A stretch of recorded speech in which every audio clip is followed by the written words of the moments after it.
Listen, man. What? And I'm being dead serious. No, you're not. I'm taking this Dapper Life because I need it. My hair's getting a little longer, and it gets dry. And every time I do a TV show, Kingdom, or fucking Goldberg's, you got that? Hey, you know, watching the clips of our Fighter and the Kid 3D.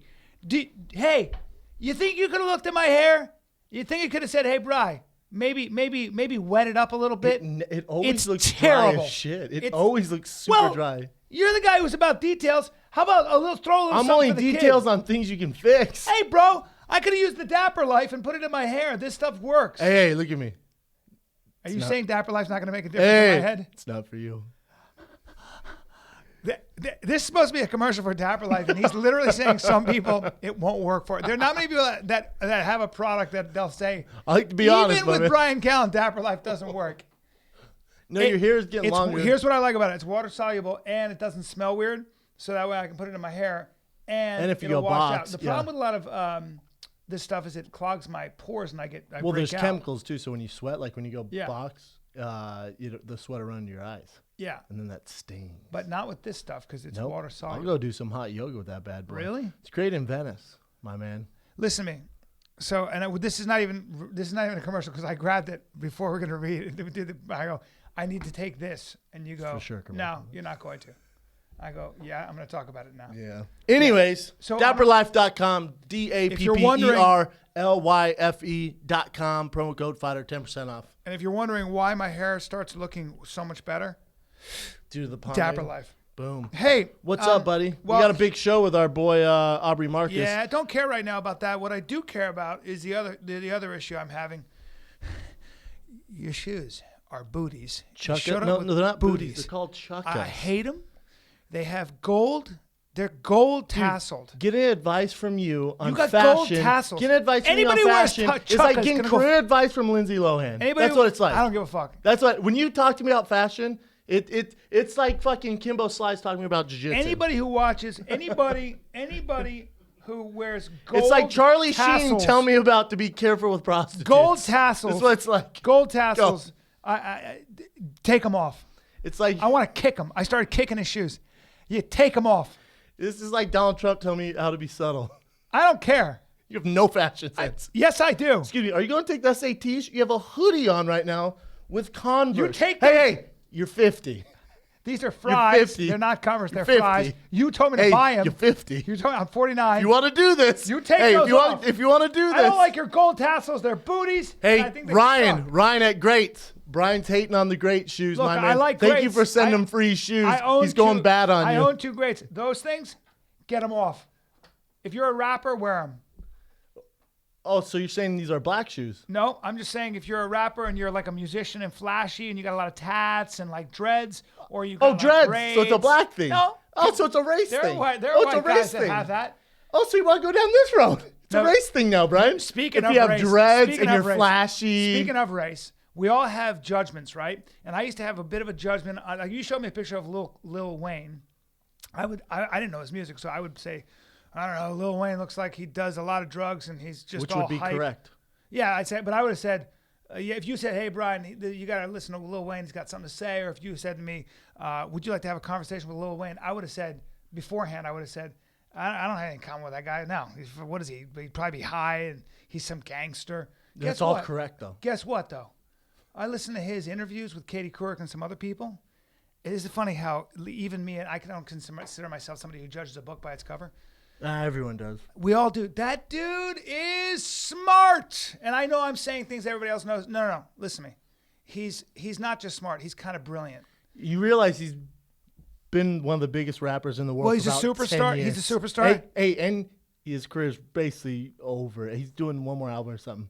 Well, listen. That's like you being like, this Prince I know. guy? Hey, I know, everyone dude. listen. There's a new guy. I think know. he's really smart, I know. Prince. I know. It's the I same knew I was thing. going to take heat for this. But what I'm saying is that it was listening to him speak. And Why were you what's Googling important. him? I just came across a deposition. They had him playing a deposition of him doing the deposition. And it was so interesting how the cop or whoever was taking the deposition was so condescending to him. So condescending. And I was like, why is he so mad? And I realized you're not talking to Lil Wayne like a man. You're talking to him like you didn't even ask his name. He wouldn't tell Lil Wayne his name, and he was just being so condescending. So obviously anybody's can behave in a certain way. This is a cop? Yeah, and then I started to actually Google his interviews and listen to what he was saying. And what's funny is that obviously, and like Frank Grillo, out of all the rappers, this is a tough one to go down. Like because he got caught with drugs and guns. Sure, but like Frank Grillo said, he goes, being a superstar is not an accident. He's been around for a while. He's ass off. Yeah. He's never stops working, never stops writing. He's very disciplined. Oh, by the way, got straight A's in school, according to Katie Couric on the thing. They were like, "Oh, you got really, really good grades. You got like straight A's." He goes, "Yes, I did." I mean, he's a drug addict. Yeah, maybe a drug addict, but he's a brilliant guy. The point I'm making: don't judge a book by its cover, kids. Don't judge a book by its cover. I know I'm late to the game. Do you listen to Lil Wayne? Do you listen to his music? Do you know his music? Man. It's pretty old. It is. God damn it. Am I showing my age? Yeah, you're good. Like I'm like, Lil hey Wayne's guys, one of the big ones. Lil Wayne's really cool. Everyone, he's actually on his way out. He'd be Why is he on his way out? a veteran of the game. He's been around forever, he's man. Only like 28, right? Something like that. I don't know. He does a lot of drugs. Yeah, he goes, I'm a gangster, Miss Katie. And she goes, what does that mean? He goes, I do what I want, when, and how. He's been in the rap games forever. Since he was 12 years old. Yeah. That's crazy. Who told you got straight A's in high school? She mentioned that. She really? said, yeah, your grades. And, obviously, if it's Katie Couric, they're going to do their research. Yeah, I know. That's surprising. She goes, I'm surprised he even finished high school because he went straight with Birdman, who was his, like... Well, he was also around people, like, in the rap game and stuff, so I guess he got himself a job doing odd jobs. Like he was smart enough at 12 or something, really young, to start just doing a bunch of odd jobs. And somebody gave him a chance to rap when he was 12. This is a brand new interview with Katie I don't know Couric. how new it is, but I listened to it. And then she said, and you got really good grades in school, which a lot of people don't know. You were a straight A student. And he goes, yes, I was. And I was like, oh, this dude's sly like a fox. He may create that persona, and there's a lot of it that is true. For sure, he's an authentic dude. He didn't grow up. Make no mistake. Silver spoon. He gets his job. And also, high school, I don't think it's a sign of intelligence. High school's pretty easy. It's a sign of discipline. I think what he is discipline. It's what we go back to. He's got a crazy work ethic. They were talking about how much he works. He never stops. He's got 2 buses that he travels with, and one is for recording. The other is for sleep. Out of all the guys, this is so interesting to me. You picked That's him. why, because I always thought of him as. Like, I don't know him. I don't know his music. I just see tattoos on his face, and I see the rap sheet and stuff, and I think to myself, I have a point of view on him without having... And then I listen to one interview, and my entire mind has changed. It's kind of interesting. One interview, yeah. Well, then I listen to a bunch of interviews. Yeah. And I started researching, and it was interesting. Yeah. So Lil Wayne can wear those shoes, huh? I guess. Apparently, there's black and white shoes for you, so I guess, man. Hey. You made a race thing, which is super interesting to me. Well, fans are going to love that. I piggybacked on the fact that we all have these racial or stereotypical mindsets that you have to fight all the time. Yeah, sometimes there are stupid people, though, Sometimes stereotypes exist for a reason sometimes. And by the way, one of the things people don't want to talk about is certain cultures, whether it's white, and there are different kinds of white culture, right? There's somebody who's from the South. Talking about like a redneck? Blue collar kid from the South, well, that wouldn't be Mississippi, who's white, has a very different culture than a white guy from Russia. So when you say white, black, you got to be very careful. I promise you, a Nigerian is very different than an American black from. Well, that's what Big Black was saying. He said when he right. went to Africa, there's racism towards him because they said he's not a real 100% black person. 100%. Human beings. Whether it's racial, dude, human beings are tribal. How about I was watching this? You guys got to check it out. It's on HBO Real Sports with Bryant Gumbel, and there's a piece on Tyson Fury. Amazing. So he's the new heavyweight champion of the world. He beat Klitschko, which is crazy. When he was born, he was premature. He was 1 pound. His dad's huge. They're gypsies. Wow. He fit in his dad's hand. And the doctor goes, I don't know about this kid, man. It's going to be a rough life for him because he's premature and all this. And the dad goes, I disagree. Not only is he going to be great, he's going to be the world champion. And because you said that, you know his name's going to be? Tyson. And they go, why? He goes, for the world champion right now in the heavyweight division, it's Tyson, Mike Tyson. Damn. So my kid's name's going to be Tyson, and our last name's Fury. That's the best name in boxing. And then check this out. Had a vision for him right away. They go back into so his dad was a gypsy bare knuckle champion boxer. His dad was. His dad was bare knuckle. Aubrey. What's up, brother? Oh, shit. Aubrey comes walking. Dude, you came in early. I like it. God, I got to tell you, I'm looking at the kid's body. He's got dark skin, beautiful tattoos. He's got some money in the Not bank. that tea either. There are not a lot of CEOs who are in your kind of shape. Yeah, take my mic. Come on over. Aubrey Marcus, ladies and gentlemen. So, I was telling B before you walked in, we were talking about how, like, whenever you see a successful person or you see someone who's doing something right or their passion, it's usually not by mistake. Like, they didn't get lucky and fall into it. So I was saying, he was talking about Lil Wayne, and he had a prejudgment of Lil Wayne. And I said, I saw this piece on Tyson Fury, who's the heavyweight champion of the world now. He's from Manchester, England, and he comes from a gypsy family. And he said it was a piece on him and his whole family, and they're interviewing his dad, and his dad's a big dude. Because Tyson Fury's 6'7", huge gypsy dude. And he was born premature and he's 1 pound. There's a picture of him in his dad's hand, fitting in his dad's hand. And the doctor goes, man, this one's going to struggle through life probably, being premature. And his dad goes, I don't believe that shit. He goes, not only is he not going to struggle, but he's going to be the heavyweight champion of the world. And because you said that, I'm going to name him Tyson. Because why you name Tyson? He goes, Mike Tyson, the best boxer in the world. My son's going to be the heavyweight champion of the world. And the guy's like, yeah, good luck with that. So his dad was a gypsy world champion. His uncle was a gypsy bare knuckle world. When I say world champion, it's champion, whatever they're doing. Champion of the caravan. Champion of that area. Listen, those guys are rough, though. They're super rough, and they moved. So he was saying he was getting racism because gypsies, even now, even though he's world champion, there's restaurants in England he can't go to because gypsies, and he says gypsies, they get the most racism out of anything. He goes, black, white, I don't care who it is. Try being a gypsy. Roma. So I'm a gypsy. We Are talked you really? about that on our first podcast. Yes. About my tears. My tears. Oh, that's right. That's why I always try to make Aubrey cry. Yeah, we can bottle it and sell it. Hey, new Onnit product, everybody. Dude, they're so good because when you put it They're behind so your ear, behind your ear, the devil can never get to you. We get way smarter. Yeah, and girls. Hey, with gypsies, you're just traveling all the time. Like Tyson Fury was saying, his dad, when he became the champion of whatever it is, the gypsy fighters, he finally got all this money, and this is so weird. He bought a piece of property. Everyone's like, what the fuck are you doing? Check this out. Big house, but they lived in the garage in the caravan. 8 of them. Wow. Tyson Fury, his brother, mom, dad, all that. So when you talk about gypsies, you're just moving like all over. Like, what's the point? Yeah, that's like my heritage. But I was already, my grandfather and everything was already here in America, and they adapted to that lifestyle, getting homes and settling down. It's so but weird because I never really trusted you because you're a shifty son of a bitch. I got the little That's shifty. I'm gypsy. You want to hear something? The first time I heard about gypsies was on that movie Snatch. Yeah. And they had that documentary Knuckle. Yes. Have you seen that? Yes. Ooh, it's good. Great. The thing about gypsies, though, traditionally, and correct me if I'm wrong, they were a traveling band of gypsies. They were street performers, fortune tellers, and hustlers, pickpockets. Whatever the fuck. Yeah. It was all about they cared about them.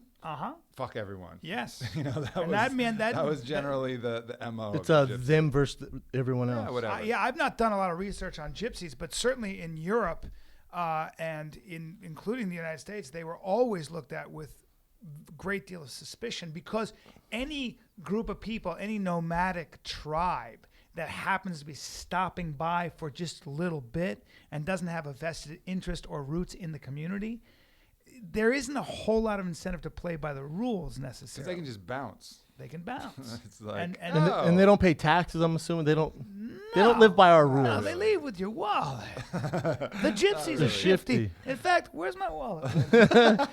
I stole it before I came in. Yeah, I came in earlier and got it. Aubrey's real name is Sticky Fingers. It's funny. I went to the Louvre, and I just learned that about myself from doing DNA testing. Because my parents, after my grandfather's level, there was a big gap from where they were in Europe, and all of the European history was gone. We just know basically about the people who landed, and then downstream from that. So I did that DNA test on I think it was DNA Tribes, the one I did, and it was showed up way 80% gypsy, and I was like, oh, that's how detailed is that thing? Because I've done one, very and it was detailed. I've done one before, and it makes everyone back. It doesn't matter who you are. Back to right around kind of Egyptian, like a river, like this. The Tigris. Yeah, it brings Euphrates, everyone back there. You're Euphrates, either on the the left or Nile. right. Yeah. The So I was Nile. like, bro, come on, man. not this More one. details. That's the Fertile Crescent. Yeah, I know, but I need some Babylon. shit, man. Yeah. Why did I pay you for that? Obviously, we all came from there. You're Arabic. Yeah, right. And yeah. I could have told you that the day I laid eyes Mine on was pretty detailed. Saudi Arabia. Yeah, you're 100% Saudi. So how Yeah, detailed was yours? Well, they put me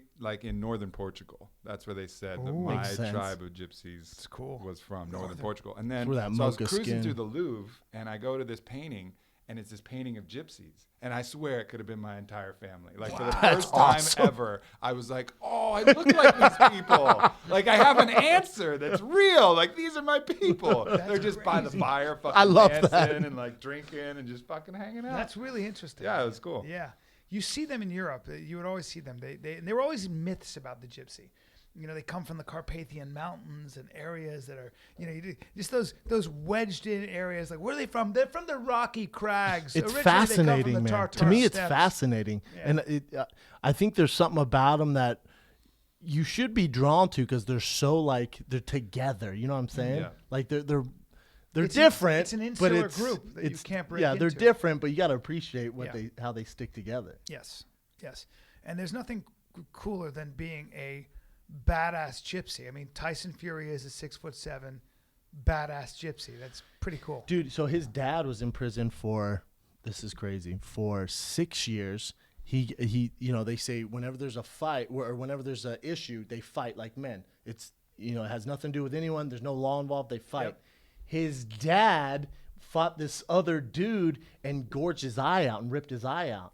And then the cops got called and he went to prison for 6 years. Yeah, he got out right before Tyson's fight with Klitschko, and that's when he saw him first. When Really? he won the world title. So that's a grown ass dad too. Oh, you should see this Damn. dude. Dude, he's fucking giant, and then And he's the eye snatcher. ripped the dude's eye out. He's the and eye he goes, snatcher. but he goes, I shouldn't have went like that. I got emotional, and if I could take anything back, it'd be his eye.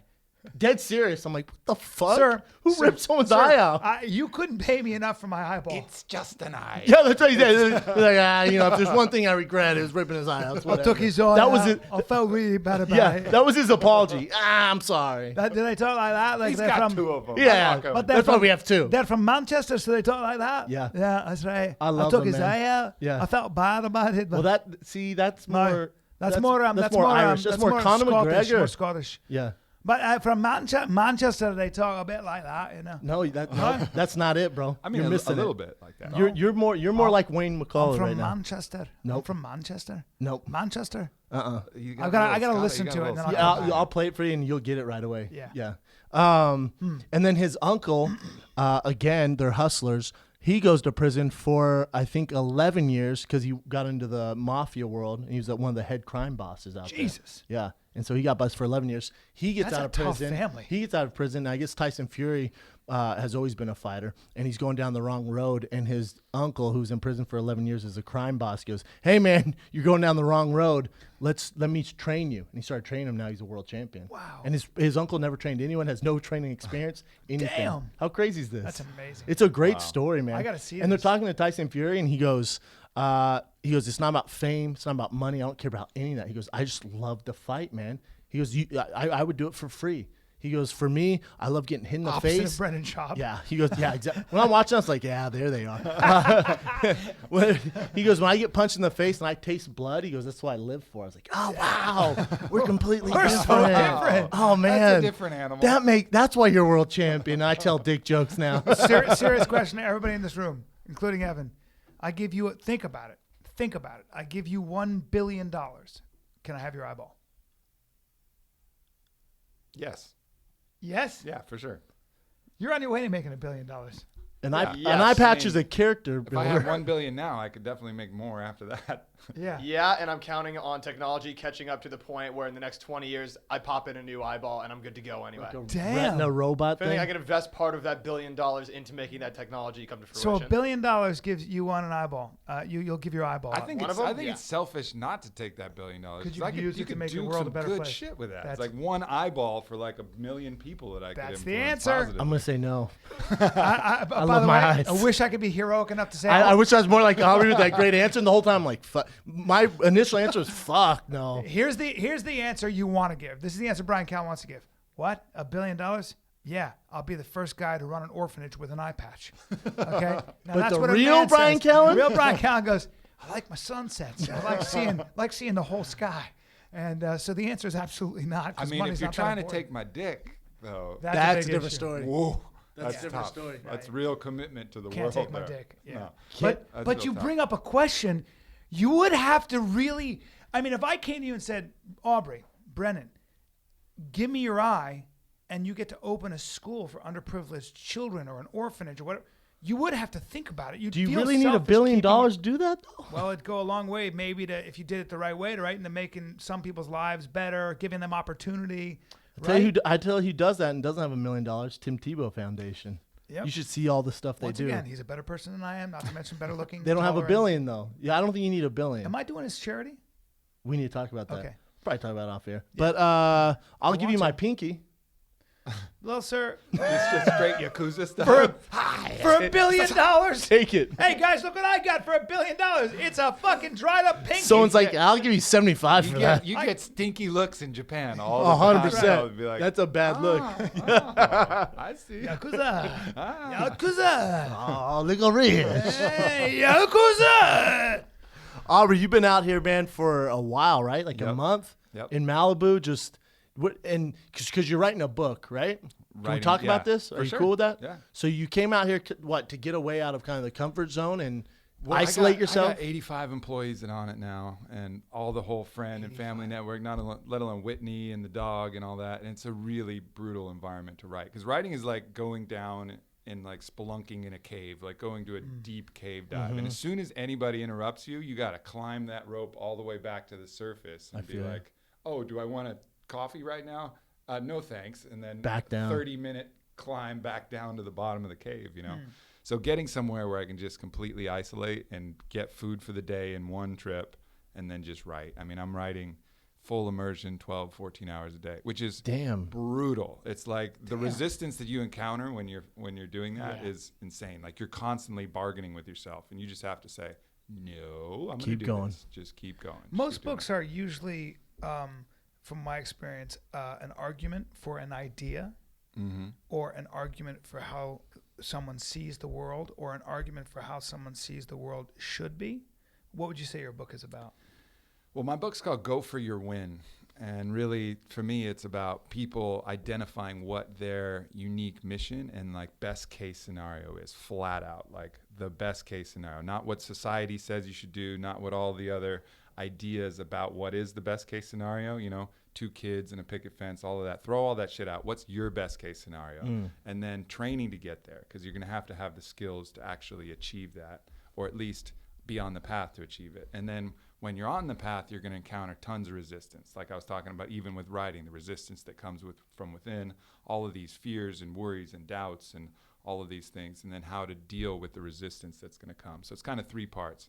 See what your future is, train for it, and then fight for it.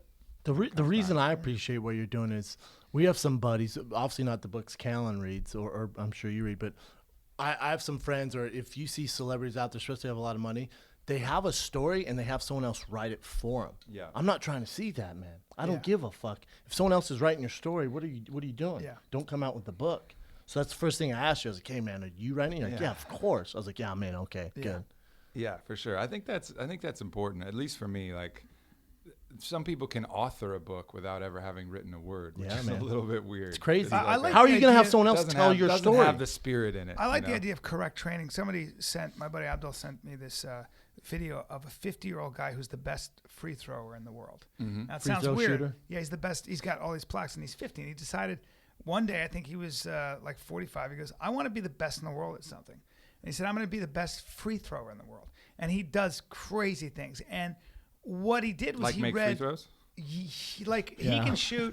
He can Crazy, shoot. bro. He gets fucking wild, He shot man. 67 3-pointers in under a minute. Crazy stuff. I mean, but anyway, he if you see what he said anybody can do anything as long as you know exactly how to train for it. Right. And he became a scientist in not only how he practices, but sort of the methodology behind how you rotate the wrist. There's an answer. He said there's a scientific answer out there for the best way to train and using all your resources. And I thought to myself, so much of our time is spent training the wrong way, wasting time, and not really laser focusing. Yeah, and people think about training for like a physical thing, like shooting free throws. That's very obvious. It's a matter of repetition, proper technique, proper form. But for these mental things, like actually achieving what you want to in life, people don't think about training. They just think, oh, well, maybe it's a combination of luck and, you got to try hard or work hard or whatever. But you actually have to train the skills to be able to get there. Train things like your own belief. Like that's a really important one. How you talk to yourself, how you set intentions, how you can get still so that you're not just operating on momentum of emotion and things like that. Well, how do you talk to yourself? Like, what do you say to yourself in the morning? I know it's personal, but yeah, I mean, it's still a struggle for me. You know, this isn't something that I have completely figured out 100%, but I know the path. So, occasionally it'll be like, Aubrey, you stupid piece of shit, and then I'll say that to myself, and I'll be like, all right, that's not really true. Like, let's actually get down to it, get still, rephrase that, and be like, I'm a little disappointed in this, but I know who I am, and I believe that this is what I should and could achieve, and then just kind of repurpose that and refocus that to a more positive thing. You know who really used to talk to himself the craziest I've ever seen? Shane Carwin before a fight.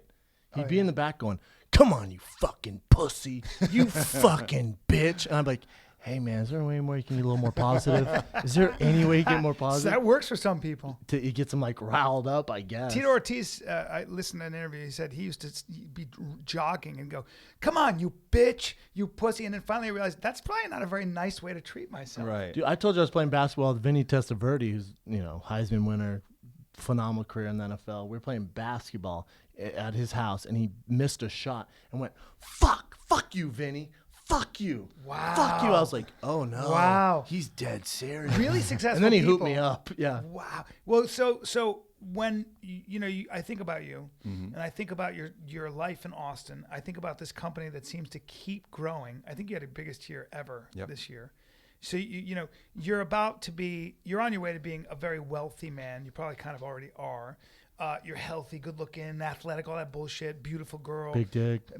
You got a piece I on had to you. throw that in, Robert. All of it. Y'all, thank God he checked that A off. lot of people would go, that dude's the walking definition of success. Yeah. You do what you want, how, when, and look good doing it, right? You provide employment for 85 people, yet sometimes you wake up and go, hey, you're a piece of shit. Yeah, do you feel that way? Do you love it. Do you wake up every morning and be like, oh, hell yeah, we're good? Yeah, there's a lot of mornings where, you feel really, really good, and I know that I'm living the dream. I think it's a matter of balancing the gratitude with the drive, because you have to have gratitude for the position you're in, no matter where you're in, because that's super important to wake up with gratitude. Like, that's tough, I have man. this body, I have this family, I have this job, I have this everything. Everything is as good as it could possibly be at this point, and that's like a really important thing to anchor to. Wanting what you already have. Right, exactly, and really appreciating that. But then also that driving force to see what you could potentially get and where you could potentially go.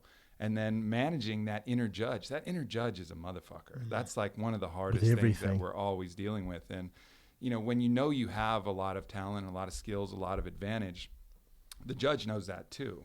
Mm-hmm. And so it's a matter of, I like to call it ruthless self-love.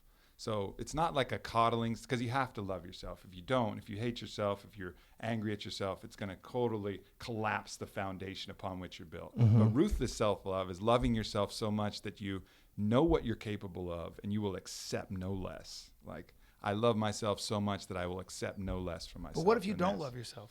Yeah, me and Brian hate each other. We hate ourselves. Then that's not each other. That's the perfect place to start. Okay. Like, that's a really important place to start. And then, so when you're analyzing that, you have to come from a place of total forgiveness first.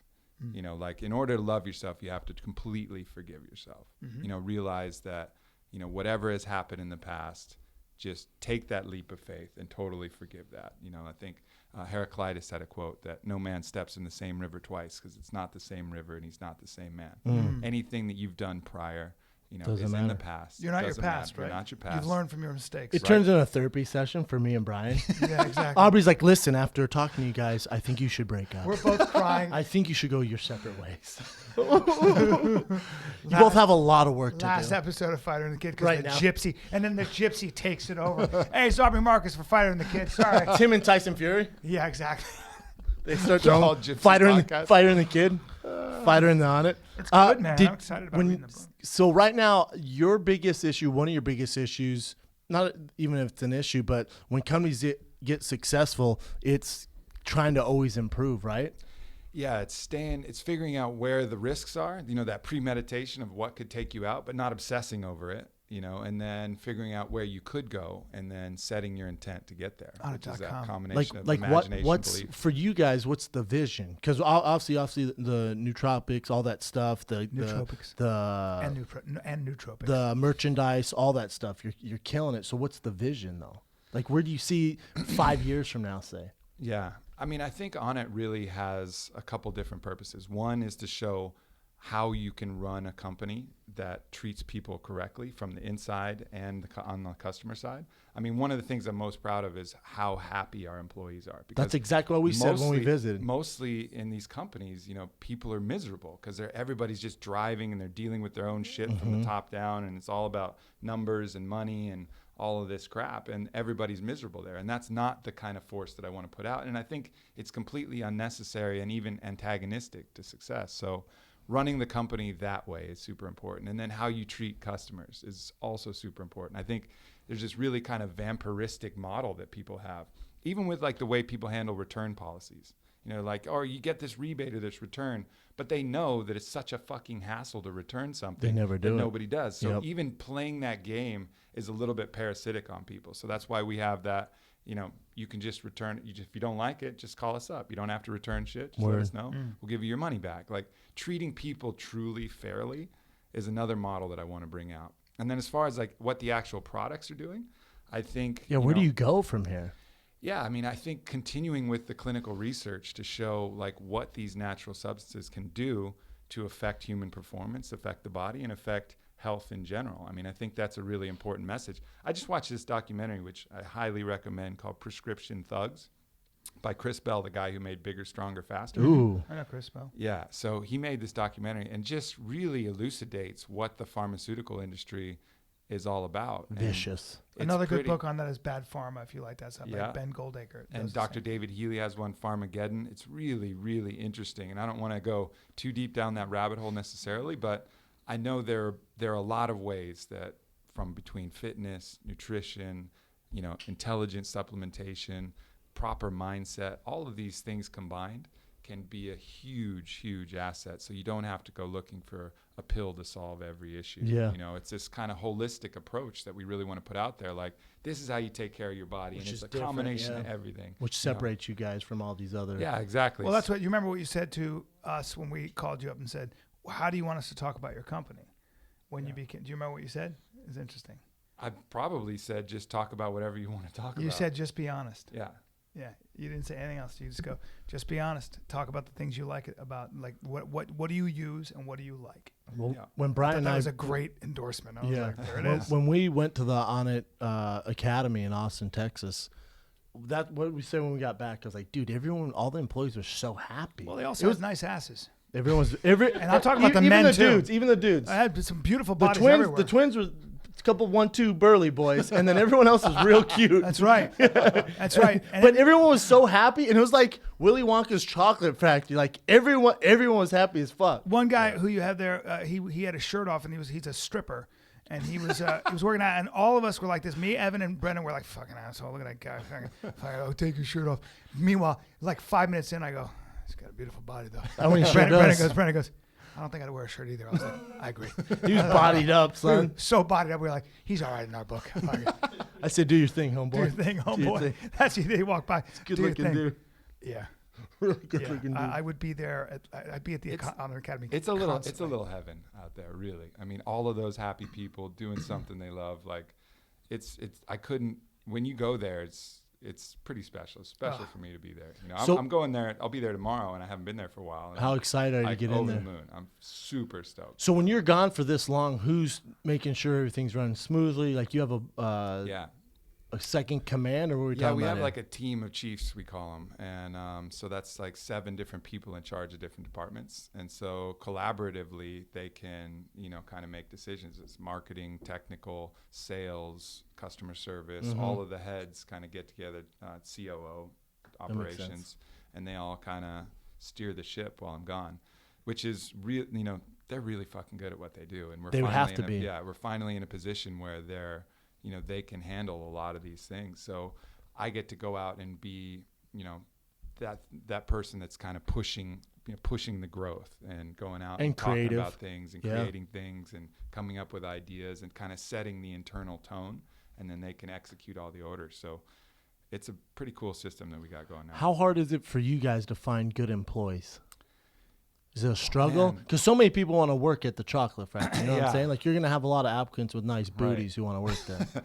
It's you know, once you get momentum and people can kind of see what you're doing, it gets easier and easier. It's almost like there's that old video game Galaga, you know, where you have like this tractor beam that tracks other creatures to come on your side. Yeah. It's like once you have such a positive thing like we have going, you're like permanently in Galaga mode. You know, the tractor beam is always attracting different people. Some are going to be helpful, some are not. So you have to have a good filter as to what that's going to do for you. But it hasn't been that hard to get some great help recently. At the beginning, absolutely, you know, because people don't want to take the risk. They don't want to leave their cushy job at some other, you know, thing where they got guaranteed salary and guaranteed all this to take a chance at a company just starting. Yeah. But once you got momentum, you know, it becomes really a lot easier. So being gone for what, 30 days? 30 days. Right? Damn near 30 days. Yeah. And you went to where, Cancun or Puerto Vallarta Went to or some Cabo shit? in He between. went to after where he wants to go. Yeah. So after I We bought finished- Cabo. Yeah, Yeah. no, I bought He Cabo. bought Cabo. It's called Aubrey Island. now. Onnit.com/fighter. You hear that, you fucks? If you don't use Onnit, fuck you. Sorry. What were you saying? My dad listened to the podcast. He goes, hey, listen to your Fighter and the Kid. I go, yeah. He goes, well, the podcast would be probably a lot shorter if you guys took out the F words, huh? I was like, there it is. Anyway, sorry. Keep going. Yeah, I went to Cabo for a little break after the writing. I mean, the writing, I turn into a total weirdo. I mean, I'm just kind of pacing around and like get in hermit mode. What's Whitney doing while? Because she's gone. with you. She's at the. She's rubbing in his Austin. feet. She's what? She's in Austin. I can't. Oh, I write- thought can't she write was with here Whitney the there. whole time. Just like the lure of her ass is like somewhere in my consciousness. She You looks. can't be writing a can't. good book when you got a raging boner. looks It's so just good. not going to work. I can't. All the blood's in your dick and trying to write. We had dinner with her, and I was like looking at her skin, going, if I keep staring at her skin, it's just gonna get downright appropriate. Yeah, let's not stare at I our was like, buddy's girl, though, can huh? I eat off your skin? Yeah, it was ridiculous. Let's not stare at our friend's girl. That's what I said to myself. I kept going, let's not stare at Whitney. Aubrey, your buddy's right there. As long as you're fighting the fight, Brian. I fought the fight. As long as you're fighting the good fight, and that's keeping your dick in your pants. That's it. That was. I'm with you, man. I wouldn't have her around. There's no way. I can't. No. It can't work. Or a dog. Like either He's one. gonna be distracting. Yeah, See, any kind of I guess because distraction. since we met you guys for dinner, I figured she was here the whole time. She just came that week, so you could. And the book's done. Book's off to the editor. I had to rewrite it 3 times, but finally the third time I gave it to the editors, and they said, all right, we can work with this. So we're into line edits, it's called now, where they're actually going in line by line and editors helping with the editing. editors are some badasses. Priceless, right? Oh yeah, for sure. They know what I told them the first time, I was like, okay, yeah, I got the book done. I'm super stoked. You know, I'll work with you guys. We'll put some pomade on it. You know, we'll smooth out the wild hairs. We'll get it done. Like, oh yeah, pomade. It's gonna feel more like a skin graft. Yeah. Oh, bitch, like, please, oh, dude, bitch, oh. please. It's a very rare individual who can edit a book, like novelists. My buddy wrote a novel, and there are people that can read a whole book. Like and they just know what they're doing. And they'll go, yeah. Here's the thing, chapter 7. We've got and So they give you corrections, Aubrey, and then you write. So the first then 2 you fix times, it. it was all structural stuff. It was like the structure of this is fucked. You got to fix it in this way. You know, make it 3 parts. And so the first time it was just this kind of open-ended book, and then they were like, all right, you got to have 3 parts. This is the kind of the structure that would make sense. And we kind of talked about it. I was like, okay. And then I did that, and they're like, better, but still not there. These are the structural problems with the book. These are the questions that you haven't answered. These are the assumptions that you're making about your reader. So they that know you the shouldn't make. context. Yeah. So That's they've interesting. so they've read it. So they Really know, smart like, people. yeah, they're super Yeah. super smart. they've read everything. Because one of the hardest things is like, there's somehow in my head, I assume that people know me a little bit, like know what I'm Yeah, talking about. yeah. Like if I say consciousness, they know that because I've talked about consciousness on 10 podcasts or something like that. Or if I talk about plant medicines, they have some history. Plant medicines, what the fuck are you talking about? Yeah. Right. You know, like You assume because of your show on it, stuff like Exactly, So that. exactly. much is that way, right? So books and even education. I mean, for that matter, if I suppose if you're trying to be a fighter, there's a structure. There is a structure.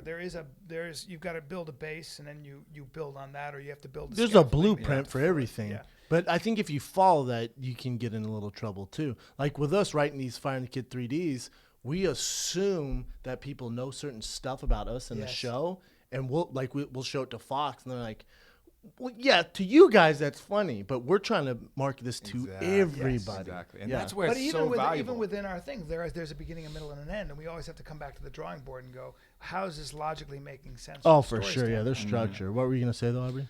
Yeah, I mean, I think that's having that person that's outside of that, having that outside perspective, saying like, yeah, the person who's never heard of Aubrey, never heard of Brendan and Brian, like they're not going to get this. You know what? You know what They're the not gonna issue get is it. though. I don't think you look to make it appeal to them. I think if you look to make it appeal to everyone, you're gonna fuck yourself over. You want to It's gotta be appeal to the personal. people who you want to do you, and if they love it, great. If not, cool, man. This isn't your Yeah. cup of tea. So that's But the I think when you balance. try to market it to the masses, you get in trouble.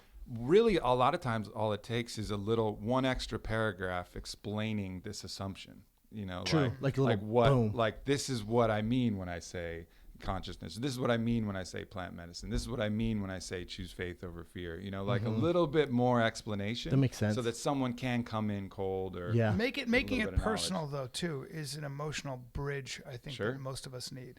Yeah. You know, I think we learn, and they've done a lot of research on that. We learn through our emotions. The biggest problem and the biggest wall for people, like for example, is somewhere along the line they were told they didn't have an ear for languages, or they're not a math person, or they're not good with visual spatial relationships. When somebody puts that in your head, what happens is it is also married with something called shame. And when a kid gets an F, they crumple it up and put it in their knapsack, or they throw it away, and they never want to see that again.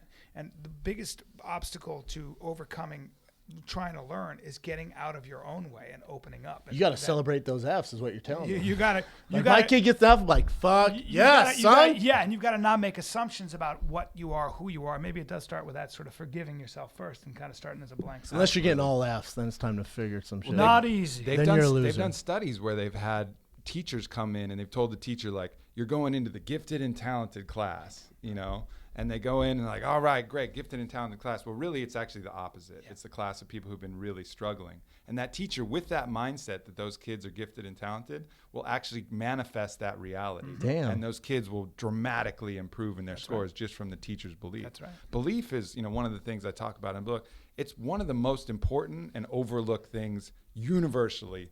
Period. Everything, especially Period. in sports. And sports, 100%. And I use a lot of different examples from sports about that. I mean, you see people who are harnessing that. I mean, look at Conor McGregor.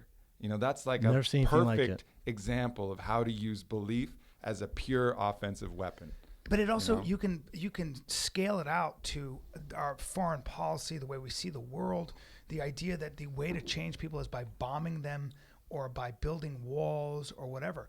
You do need a strong military, blah, blah, blah. You've got to also change people's inner geography. Yep. There is another way to change people's bad ideas with good ideas. Dude, We had don't talk about that enough, man. Mm-hmm. Yeah, I had lunch with Conor McGregor, and he's there's a persona about him, right? Where you're like, oh, it's all act, but he believes himself so much. That's really him, man. Yeah. Like he believes it to his core. It's I 100. left there and I went, oh no, he believes all this stuff. Like he's not just He says it comes from his making work it up. ethic too, right? Yeah, but when you see interviews and stuff like that, that's like Conor McGregor selling tickets. Right. You sit down with him at lunch, and he's like, he's a great person, and he's there like, I just think I know I can do it. I just know I believe in my training. I believe I don't need to switch camps. I believe I can stay in Ireland and get the job done, and I have this gift, and I was meant to beat this guy. And I see people say it all the time, certain fighters all the time, even low-level ones. I'm like, good luck with that, man. He says, I'm like, damn, this dude actually believes it. That's awesome, man. I left like, damn, this is a special person. without Holy Ghost power. Like some people just like Evander Holyfield would go out there singing hymns And it's like, Well, this dude- Holyfield, a lot of people chalk it up to God, right? A lot of people go, this is God's plan, or this is Jesus' plan. Well, okay, so he hates the other guy? How's this work? You know what I'm saying? Exactly. Like, I don't Well, know if really it works. what it Well, was- no, it comes down to belief, right? So he actually believed he had more holy. Dude, I used to be jealous of those guys. Like, I'd be in the back of the locker room, John Jones, certain guys who are super religious, and I would talk to them, you have nerves, and I'd be like, dude, are you scared? I'm like, dude, it's in Jesus' hands. Jesus take the wheel. And I'd be like, yeah, for sure. And I'd be like, fuck, I wish I had that, because they were never as nervous as I were. Yeah. Because they could always chalk it up to it's out of my control. And I never believed it. I'm like, God, I don't know if it's out of my control. Yeah. For me, that's hard to believe. And when those guys were religious and they did that stuff, it almost took the pressure off them, I felt like. I think humans have a belief detection system inside ourselves that is like one of the most important things that we've evolutionarily developed. And that's because belief determines more often success than anything else, if you believe in something. So I think when you're fighting, for example, I think the two people, they're using their belief detection to detect how much the other person believes. And I think when Conor shows up at straight up at 100, 100% belief, I think it freaks people the fuck out. I agree. They're like, because damn, this dude's they're real. at 99. They're great fighters. Like, man, I really believe in myself. But they got that 1%. Yeah. And Conor's at straight 100. One hundo. Whoa, Yeah, it's like hundo. that motherfucker's I've never seen one hundo. He hasn't even thought about losing. hundo. Yeah, and it starts to shake them. Then their 99 goes to 96, goes to 94. And, that has implications on performance, but also on the body as well. 100%. I mean, what's the one thing that has treated every known condition and disease in the world? Placebo effect. What is that? Belief. Yep. It's treated you think every it's And single by the way, disease. it's so powerful. Super It's powerful. so powerful that people, that when they think they have morphine, can have full operations. For There have sure. been stories about that. There's a documented stories. There's a study where they took 13 kids highly allergic to poison ivy. On one arm, they rubbed actual poison ivy, and they told them, "Oh no, this is a benign leaf. You're not going to get a rash from it." On the other arm, they rubbed the benign leaf and told them, "No, this is poison ivy. You're going to get it." 11 out of the 13 had the absolute opposite That's insane. reaction. There's where plenty the of- benign leaf caused the rash, and the poison ivy did nothing. That's crazy. Plenty of examples of that, like documented examples of that. How strong your belief system Yeah. is. So that knowing that's that strong, people just still discredit it. It's like, oh, that's the placebo effect. Let's ignore that. No, how about let's not ignore that I agree. motherfucking thing? How about let's focus on Dude, that that's like and that- figure out the tools That's to use kind it. of where prayer comes from. That's a lot of that stuff. Like my mother would always say that. I said, "Well, this has cured this." My mother said, "So does prayer." Plenty of examples where prayer did. What was that? It was belief. It was somebody saying, "I believe that I'm going to pray and I'm going to get better." And there are plenty of Dude, examples it's like of when Tebow got cut from the Eagles. I was furious, man. I burnt the Eagles shirts I had. I posted everywhere. I called them like, these fucking dudes, right? Fuck Philadelphia. Chalked it up. Nah, man. It's God has a plan for me. It's Jesus' gracious. plan. Didn't care. I was like, no, this is part of the plan. It's all good. I'm just going to move on. I was like, dang. Yeah. Good for you. Because I'm furious. And I don't even play for the team. I burnt my Eagles gear, man. I want to see you burn some stuff. Join in on this. Join in. But no, he's just like, we're good, man. I'm moving on. God's plan. It's like, good for you. I'm looking forward to reading the book, man. Thank you. I appreciate that. Yeah, it's some of the best stuff that I've gone through from my own struggles. This is all stuff that I've learned personally from just being aware and going through my own shit. I think a lot of times, especially on social media and stuff, you always post like the good stuff and you're doing this cool thing and everybody's aware of the outer success, but not the nights of just shaking inner demons, taking control and bringing you to your knees. Instagram's not real. Yeah, you're just like 4 seconds out of your sitting day. in sadness and silence, unable to sleep through a lot of the night. Like those are the nights where you have these breakthroughs and you realize what you need to do to fight these forces in the mind. Because I really believe we have like a force of resistance equal to our greatest strength within us. And that's what allows free will to exist. That's what allows us to have this awesome video game that we're playing constantly, is that we have a force of resistance that we'll always be able to battle against. And having the strategy to at least, edge ahead of that, and try and get ahead of it as much as possible. That's what really determines your success. What's the name of the book? Go for your win. Oh, that's right. Go for your Are win. you planning to do are you doing a PR tour and stuff with that? Yeah, for sure. Nice. Yeah. So you'd obviously be back when you do that. Back. Let's do some current One events. Evan, the body, the hundo. beard. Hundo. I like one hundo as an expression. One hundo. Go ahead. All right. Go ahead. One hundo. So, first current event.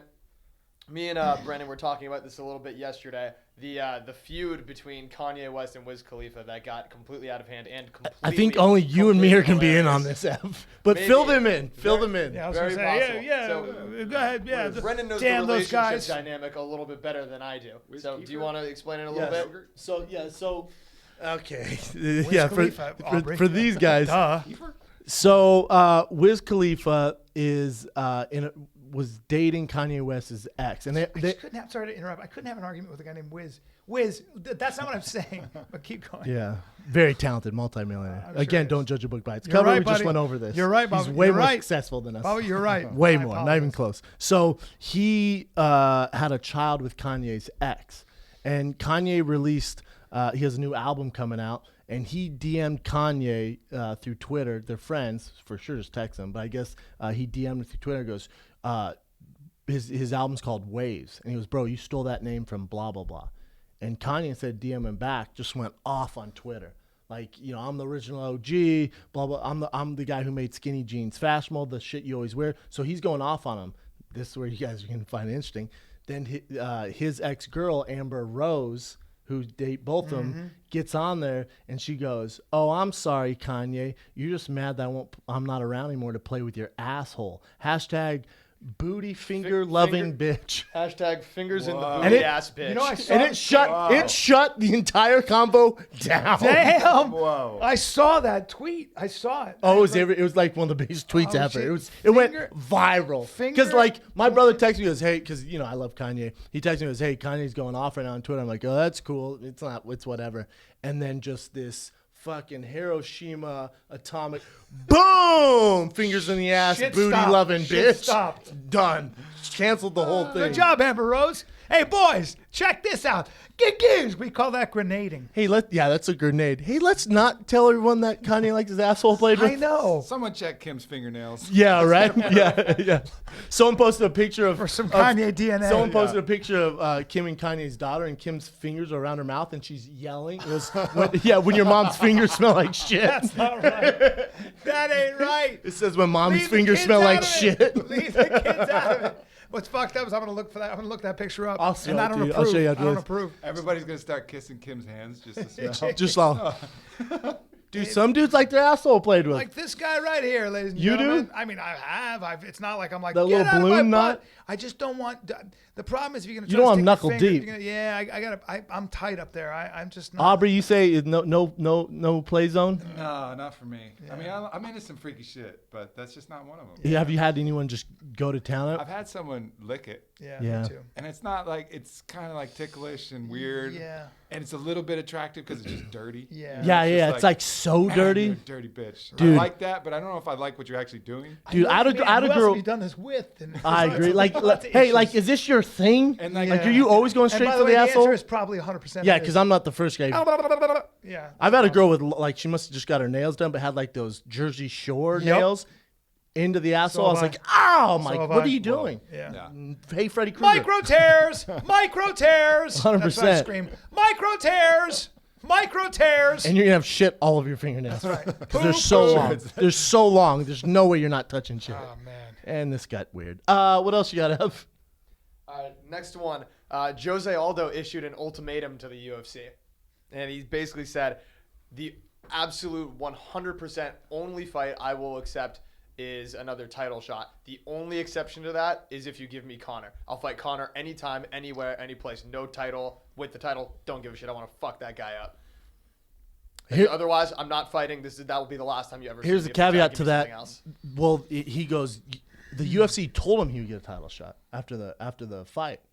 He was like, "Don't worry, we're getting a title." So he deserves goes, "Lorenzo Dana, be a man of your word. Stick by what you told me." So that's I think where his argument has some power behind it, because he was told he would get a title shot no matter what, and now it's not happening.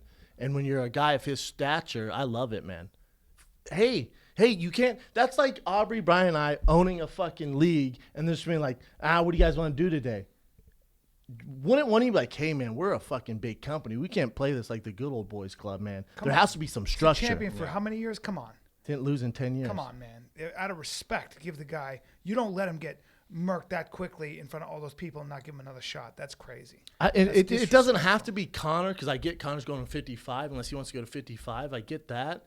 But at 45, you at least have to give him Frankie Edgar again or someone else. I mean, I guess if Conor evacuates the 45 belt because he's not going back down, then it would be Jose Frankie for the new title. Yeah, exactly. Yeah. Which If makes sense. I were Makes Jose, sense. I'd just go up to 55 and say I want to fight Conor.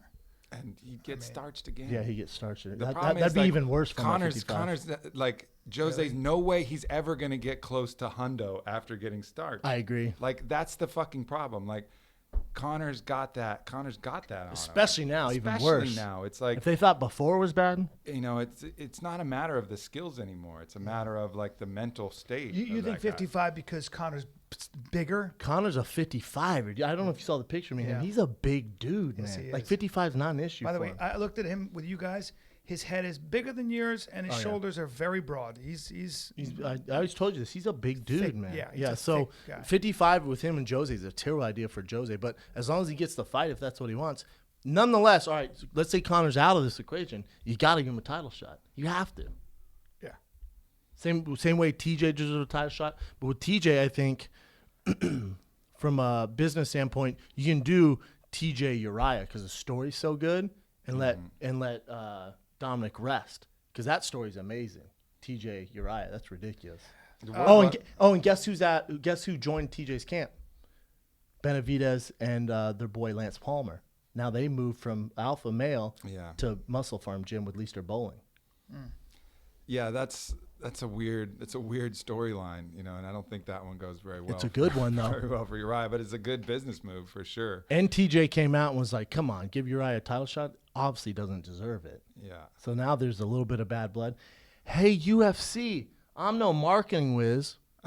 However, Brandon, you're being tongue in cheek. the Ultimate Fighter, Team Uriah versus Team TJ, and they hate each other. Nah, let's do Joanna whatever versus Gadea, whatever. Yeah. Neither one speak very good English, but those ratings are gonna be dope. No, that's fine. Let's do that. No, that's brilliant. Let's just stick with that. Careful, the UFC might ban you. Oh no. Oh, they already did. Sorry. Oh yeah, can't did. get any words. Gloves are coming off. You fucked up. I hope TJ gets a chance to answer to Dom before he gets, injured Me again too, or man. something like that. Me Because, too. I know I talked to TJ after that fight, and I was like, listen, man, the one technique that you were missing from that fight? I was like, your smile. Yep. It was like, that was it. That little smirk of like, all right, I'm having fun here. That's what he was missing. And because of too that, emotional. he was trying to kill him. It's like he came into that too angry without a smile, and that's what happened. You know what I would have said if I were you? I'm like, TJ, you know what you're missing? Two things. The smile and Onnit's not going to be able to work with you anymore. You lost. Sorry, you lost your sponsorship. You're going to have to win again, and then Onnit will be back on. So let's get that smile going. Let's get that going. Just to motivate him, I don't know. Aubrey, I'm gonna have to dock you. We're going to have to fine you for that horrible performance. Here's $27. Dollars.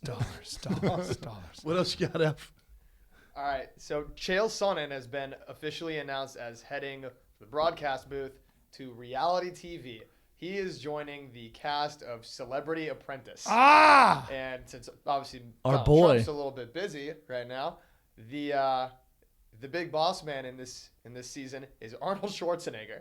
That's So actually Chael great. and Arnold going head to head with each other. Talk about ratings. Who else? Do we know That's the rest good. of the cast? I like that. Hold on, let me check. I think the only other person I saw mentioned on there, and I was on my Let's get timeline, Chael back on the was, podcast. yeah. I love Oh, Chael. Layla Ali.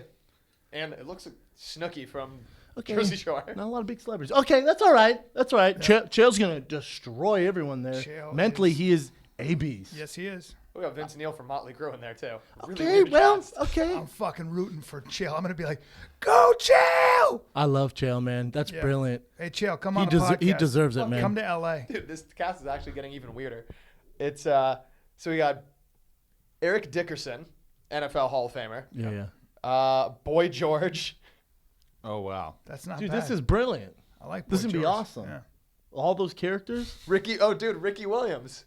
NFL Ricky Williams. Good. Okay. High as shit. Yeah, Yeah, that he's gonna guy be loves high him on the whole some marijuana. Austin That's a- guy. Dude, so That's a strong cast. but how's this Weird, gonna the cast. Celebrity Apprentice? Do they pitch a business idea? How's They it work? they like run lemonade stands and do all the usual shit, you know. Oh, really? I've never actually It's like a seen one reality show. episode of. I just remember Donald Trump going, "You're fired." Yeah. That's it. You're fired. You're fired. You're fired. They do like little fake business operations. Chael's gonna be great. I bet. Man, I'll be surprised Chael doesn't win that bad boy. His work ethic and how smart he is. He's a beast. Arnold. I love it, man. Good for him. Arnold. Good to see You're he's doing fired. something different. You're fired. You're fired. You're fired. You're fired. Come on, do it. Come on, do it now. Now. You're fired. Now you're fired. You're fired. Well, I don't that's know. all the Arnold. I have we no got. I think joke. Brandon got you on that one, did. Brian. Arnold, I think he got. It you bothers for me that he's sure. actually. Arnold and Kermit. We did a poll. The think, fans like, chose him. The chest mass helps what it with is. the. With I think the so voice. with Arnold. exactly What else you got, Ev? He's a That's big, all for current events. he's a bully boy. Those were good ones. man. Current events. I got an interesting dropping knowledge that I want to weigh in, and it's not so much. Hold on. This is not so much about the stats. I'm going to read some interesting stats I thought were interesting, but I had a larger point to it, and it was as follows. And I want you guys to weigh in. You know, a couple things. Nicholas Kristof is he is a reporter at the New York Times, but he's kind of one of my heroes. He's a guy who goes and finds the forsaken, the forgotten, and the people that have no voice, and he goes into those the worst places in the world and really writes about how hard they have it, and then offers solutions. But one of the things, he's a very liberal guy. And he's certainly not a gun owner, I don't believe. He's certainly kind of more on the gun control side. But he came out with a really interesting essay about sort of the inconvenient facts liberals don't think about when it comes to guns. And I thought it was really interesting. For example, the number of guns in America has increased by more than 50% since 1993. What do you think happened to the homicide rate, Brendan? It went down Dropped by half. Dropped by half. because people have to recognize. Well- Can't just wild out anymore without any repercussions. It was pretty interesting because a lot of things like assault weapons, the assault weapon ban that liberals fought very hard for, only accounted for 2% of all homicides, which is interesting. Having said all that, and hold on, anyway, the point is this. What I thought was really interesting is this. More Americans have died from gun violence, though, than all the wars going back to the Revolutionary War. So about 1.45 million versus 1.4 million Americans died from guns. Now that includes suicides, accidents, Doesn't matter. homicides, all that. Guns So are guns. guns definitely play a role. But one of the things that gets lost, and that's a stat. Oh, by the way, the other thing is I think there are 13 million carrier permits, so more people can carry guns now. And you'd think that there'd be more gunfights. We talk about this a lot, like where if everybody had a gun, people are going to be shooting. Actually, the most rigorous studies prove that to be false. There hasn't been an increase in gun violence as a result of people being able to carry guns. Larger point is this that kind of goes back to something. When you are the biggest impasse between people who are pro-gun and people who are gun control is the fact that they don't talk to each other. The biggest issue is that one side or both sides are so condescending to each other. You're a gun nut and you're a bleeding heart liberal pussy. And that's how a lot of people start these conversations. The minute you do that, and the minute you don't validate somebody's feelings, it's exactly what happens between people who are religious and people who are atheists. Watch what happens with that conversation. Mm-hmm. You're crazy, you believe in fairy tales. There's no communication. Yeah, and I believe in science, and you don't know what the fuck you're talking about. The minute you start that way, because religious people, and religion being a big umbrella, are religious because it gives them a feeling that's very important to them, whether it's a feeling of comfort, whether it's a feeling of inspiration, whatever. When you come along and say your feelings are bullshit, you threaten to take that away from them. So the larger point in my dropping knowledge here is you may think that somebody's point of view is shit, or maybe it's not based on science, or maybe it's based on whatever. But just remember something. Their feelings. People want their feelings to be validated. It's way more important to be emotionally correct than it is to be politically correct.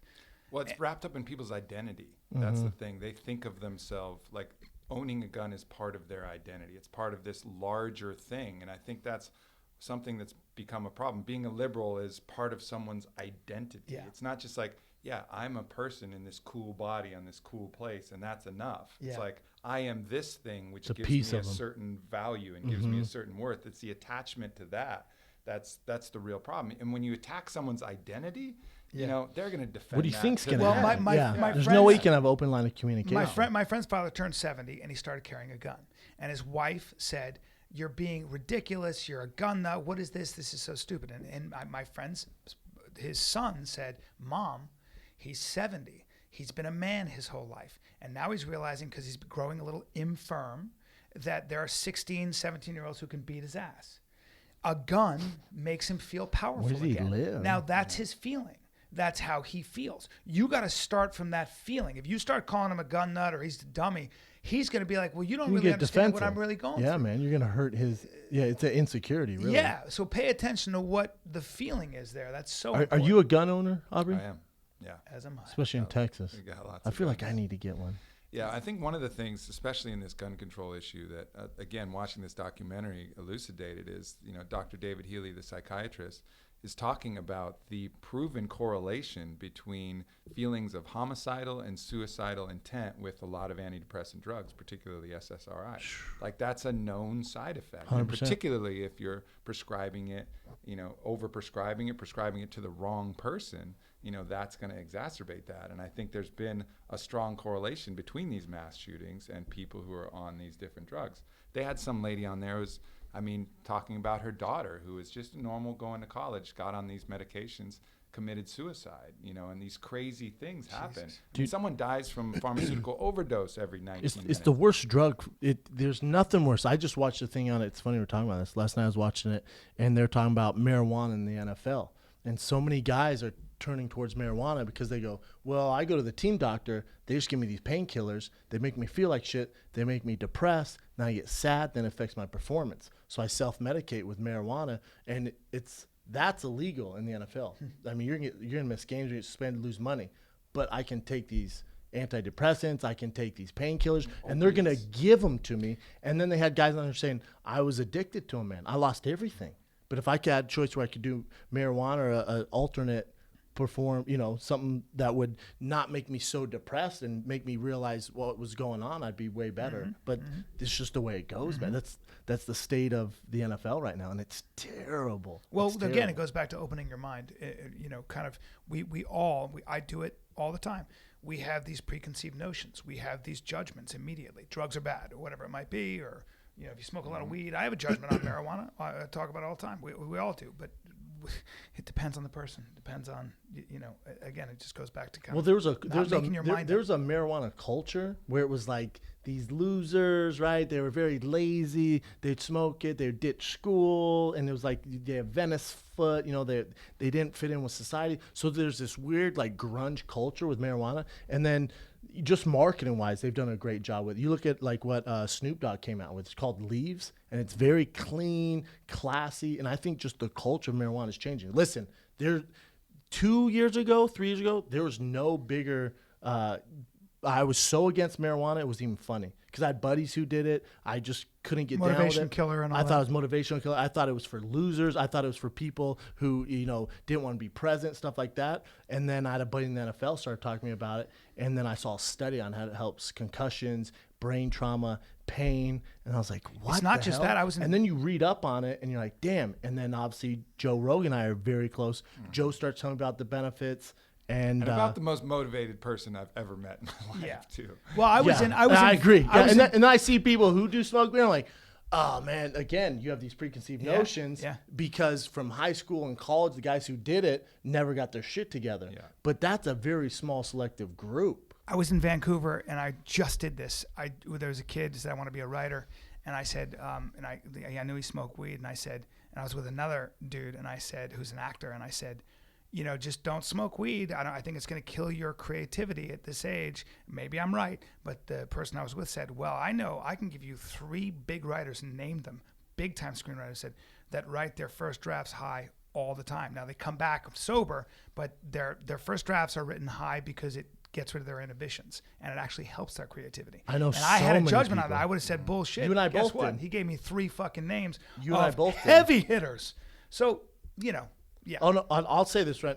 And I'm not saying weed's for everyone, whatever, but marijuana. Some of the most successful people I know with the craziest work ethic, and they come up with these brilliant ideas, smoke more weed than anyone I know. It just depends on who you are. There's right? athletes I know who are at the top, the 1% of 1%ers, they smoke more weed than anyone I know. So for me, it's like, if that's your thing, fucking do it.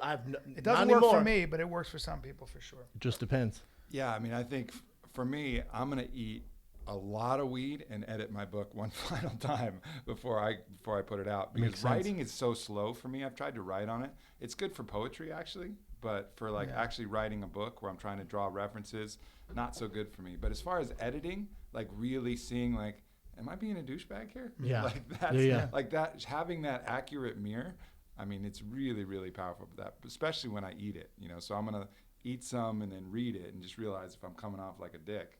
You know, hopefully that'll. Whenever I do the shows with Rogan, the Fight Companions, the podcast, you know, he always offers me weed, and I never do it because I'm worried I'm gonna do it, and then I'm just gonna fucking. There's no filter, and goes gadoosh everything that I want to write in my book or whatever secrets I have about the UFC or whoever. It's just gonna be like raw in one episode. I just forget what I'm saying. That's my problem. Or the opposite. You'll be thinking about everything. Yeah, think about everything. It just turned into a little shell. Yeah, like we had Joey Diaz on the Fight Companion. He got so high. You were on that one. He got so high, he literally didn't say a word the whole thing. He just sat there. Coma boy. And after he's like, "See you later, cocksuckers." All right, well, all right, man. Literally standing with his mouth open. Just drooling. Let's go some fan questions. Evan, the body, the beard. Having the body, the beard. We got some good ones for with Aubrey. fan questions. We got a bunch of them. All right, first one. Aubrey, listening to you and Rogan talk about your psychedelic hearing experiences seems like it gives you a very clear mindset and perspective on the world. I've never done a psychedelic, but feel closely related to Amber Lyon's purpose for going to a shaman. But also heard a lot of stories about people never coming back the same. What are your thoughts? You know, it's really a very personal decision whether you want to go down that road. I mean, in a lot of cases, these psychedelics like ayahuasca or iboga or some of these things, it's a trial by fire. You know, so you have to be ready for that. You have to be ready to undertake and, you know, go through all of your deepest fears if you're ready, if you want to do that. And you have to do that in response to a very personal calling and make sure you're doing it with the right way. I think there's a lot of ways that you can get there and at least start to approach that without going whole hog straight into a journey down in Peru. You know, I think, again, like especially in places where it's legal, like here in California, experiment with eating a little weed and going in a float tank, you know, finding like stillness, getting used to that.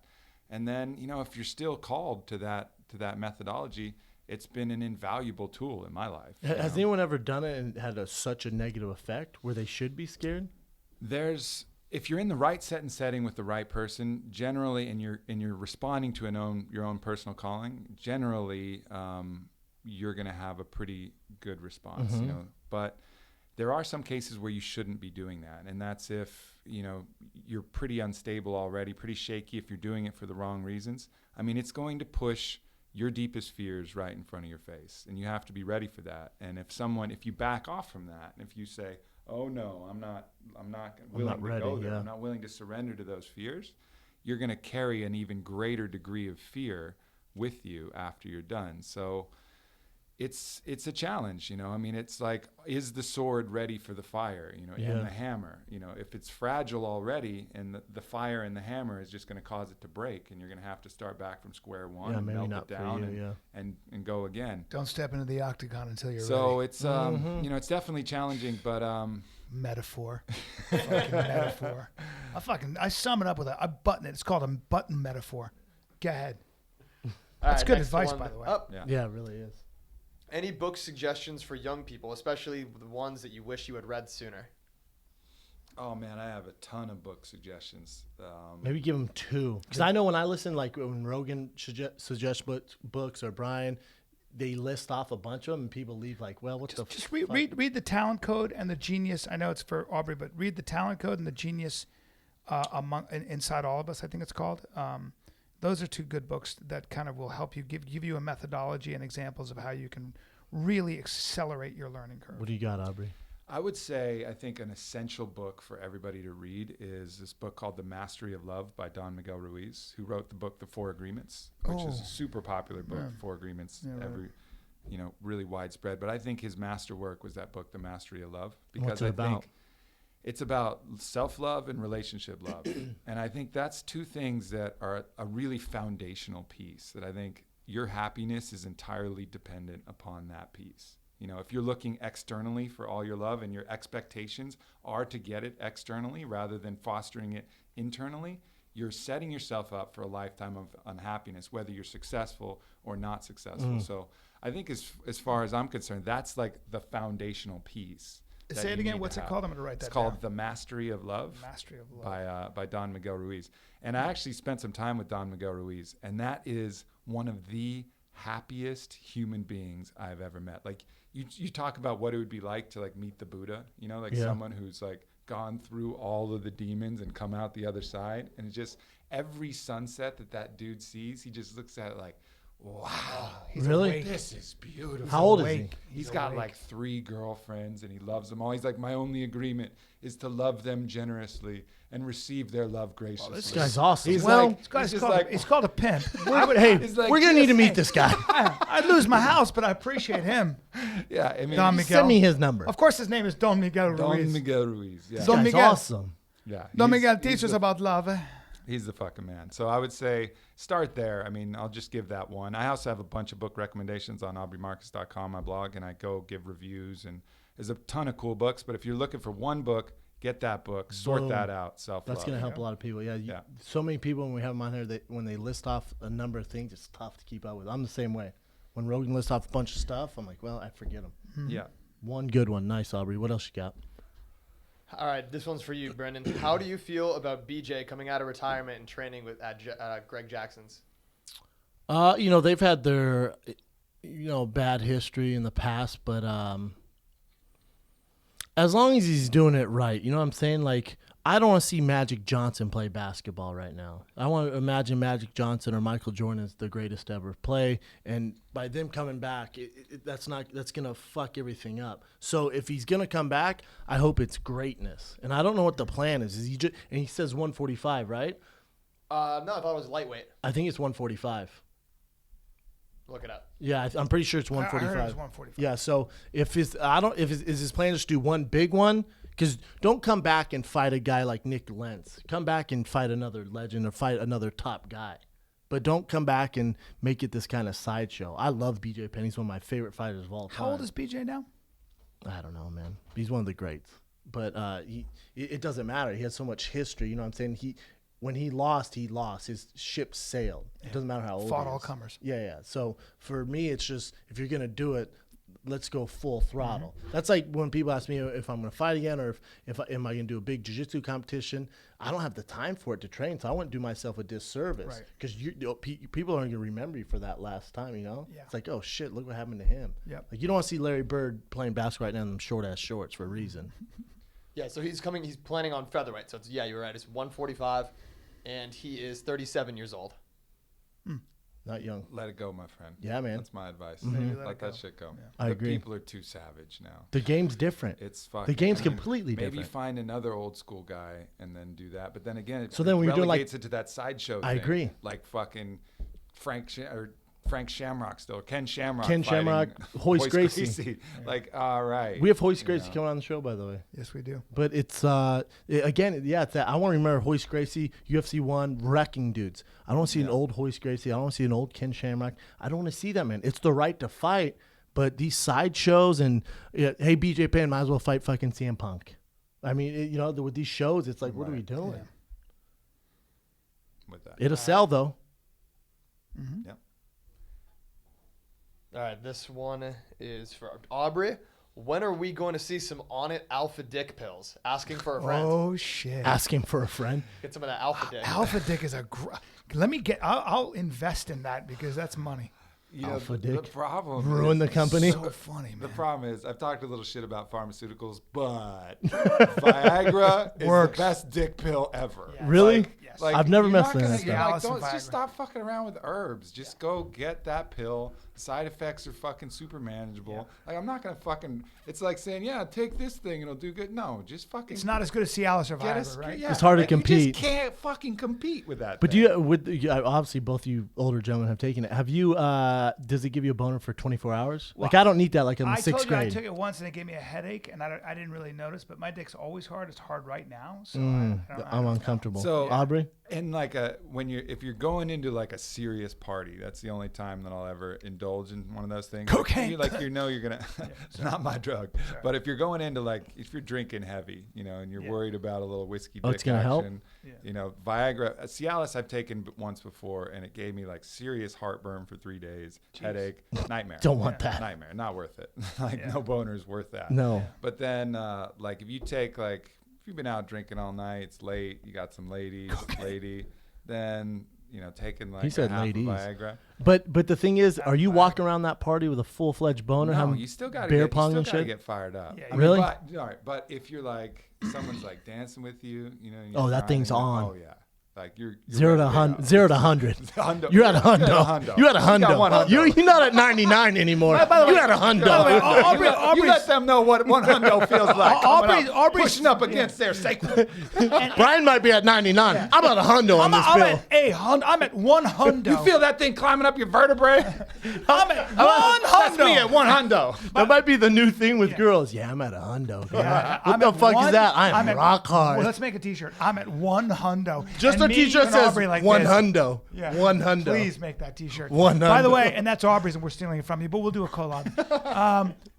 Yeah, man. I don't know if you guys know, but when Aubrey has a party at his house, it looks almost identical to a Snoop Dogg pool party. It does look like a rap only video. The girls are even hotter. So that's how it rolls. Yeah, you are doing something Well right. done, Aubrey. He said Congratulations. ladies for everyone there. Is that it? What do you got? We got one more. Last one. One more. One more. Tell us about your first experience with ayahuasca. I've never done psychedelics, but I'm extremely intrigued after listening to so many people talk about how it changed their outlooks on life. A lot of psychedelic questions. Yeah. So Are you comfortable with those, Aubrey? You Oh, cool? for sure. I'm swimming in those waters constantly. Word. So my first ayahuasca experience, I'll try to truncate it, keep it short. Basically, I go into the jungle. It's called the Vine of Death for a reason, because generally it helps you encounter your death. So I go in kind of want knowing that. but didn't really know what was going to happen.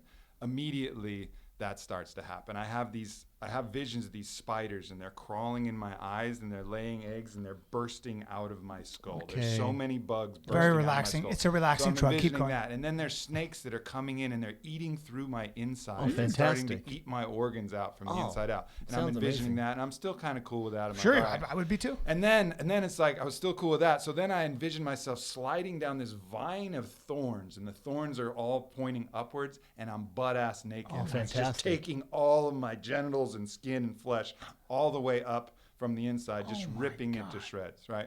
And I was like, that's horrible. I don't know why I'm having that vision. That sucks. But okay, I'm okay with that. So it kept progressing to even deeper fears. And I was like, okay, you're cool with that? Well, you have cancer right now, and you're going to die. You're dying right now, actually. You have cancer. And I was like, no. And that's where it found my resistance point. Wow. That's where it found my fear point. And I tried to fight. I was like, no, I don't. I'm healthy. I'm young. I'm healthy. There's no way I have cancer. I'm good. And I tried to stretch out, and I went pee, and I was like, no, I'm fine. I don't have cancer. And I was like, no, dude, you have cancer. You're dying. You're going to be dead in a year. So it kept telling me that until finally I was wrestling with that for 2 hours. 2 And hours? 2 hours I was wrestling with that. And then finally I go, okay, if I have cancer, I have cancer. It's been a good life. And immediately at that point, I felt the earth just reach up and grab me, like that scene from AWA with the fibers coming up and holding me into the earth. It's like, no, you're healthy, my friend. We're just fucking with you, Damn, dog. That's interesting, though. You're just high, You man. We found just wanted you to acknowledge It went that. through all Yeah, your yeah. fears, Yeah. and you had to fall into your fears, not even resist them. Surrender. You had to surrender. It's the opposite skill set that any athlete or any fighter, anybody who's used to here's the problem, attack it. It's the opposite skill set you have to cultivate. It's here's the problem, let me surrender Jesus. deeply and That's accept intense. that. interesting. And that's how you overcome it. And since that I'm not point, ready for this. that was huge in alleviating my fears, both fear of death and fear of suffering. Then I'll just say briefly, the next time, the second ayahuasca session was pure ecstasy. It was like the opposite, the reward for going through that pain. You know, I had these visitations from ships. One was sucking this smoke out of me. One was beaming this light inside me. I had this 20-minute toe curling, hilarious, laughing, felt like a full body orgasm where I was just like, couldn't possibly have felt any better. And I snapped into this crystal clear visionary state where I could look at absolutely everything in my life. I looked at, this was before Onnit launched Alpha Brain, and we had some other different strategies, and I was like, oh, like that's the best way to do it. Like completely re-envisioned what Onnit was going to be, and it's turned out exactly as I saw it in that vision. I was able to look at my own health. I was able to look at and see into my friends' lives and like just straighten everything out. So those were the first two dramatic experiences, which of course set me deeper on this path. And since then I've drank ayahuasca 14 times and iboga and wachuma and all the great plant medicines. But it's damn, that's nuts. Dude, you know, Makes when me you want to do it. Yeah, the first story I was completely out. Right, you remind me of a story I heard when I was a young guy, and my buddy was always like, "Oh, I hate violence," and I was trying to learn how to do taekwondo, and I was talking about I'd kill that guy, and when you talk about sort of the opposite skill set that men, I think we have a genetic memory of one skill set, which is resistance, aggression, domination, power. And he said, this is my buddy, he goes, you ever hear a story about the samurai who would come into towns and anybody who wasn't bowing to him would have their head cut off? And I was like, no. And he goes, well, there was a Buddhist monk who was waiting for the samurai. They knew he was coming in with his ronin, and he refused to bow. And they're like, you have to bow, you have to bow. He goes, no, I'm not going to. Well, you're going to die. So the whole town has their head to the floor as the samurai comes in, and their show of submission to the great, fierce Genghis Khan-like guy. And he comes to the Buddhist monk who's standing there in his saffron robes or whatever, and he says, what are you doing? And he says, I'm just standing here. And he goes, do you not know that I am the man that can chop you into 100 pieces without batting an eye? And the Buddhist monk looked at him and said, and do you not know that I am the man who can be chopped into 100 pieces without batting an eye? And apparently the samurai was like, holy shit, this guy's a bad motherfucker. And then he chopped him in 100 pieces. No, he was like, all right, I'll let you go. I guess you win. You know? So on that note, ladies and gentlemen, interesting. Aubrey Marcus. Aubrey, where can they find you, brother? Obviously, Onnit. Yeah, all the products and stuff at Onnit, but Aubrey Marcus is all my social, and AubreyMarcus.com's got all the stories from psychedelics and mindset and relationship and all that stuff's coming out. So the king of Onnit, ladies and gentlemen. And then we'll obviously have you on during your book tour. That'll be fun, awesome. man. I can't wait. I'll get you guys an I'm gonna advance read it, copy. we're gonna knock it out. Yeah, for sure. For you guys, I'm going to be in Brea, February 11, 12, 13, 14, Brea Improv, and then I'll be in Philly the 18th, 19th, 20th. Boom. And guess what? Denver, Colorado. Helium. I'm coming home. Denver, Colorado. The Fighter and the Kid are coming at you March live. 18, 19. Yep. Comedy Works in Greenwood Village. We are coming 2 shows, 18th and 19th, 2 shows each night. Get your tickets. They're going fast. It's my hometown. Yep. It's also my B-Day. This is going to be fun. And then also we are in Irvine, March California. 16th. Is it March 16th? Yep. Irvine Improv, March 16th. Boom. So both those tickets are on sale right now. We'll have more cities and dates for you coming up. But Denver, you're up. Let's sell this bitch out. Let's represent Mile High Style. I love you guys. This is the Fighter and the Kid. We're out. Keep it hundo. One hundo. Keep it hundo.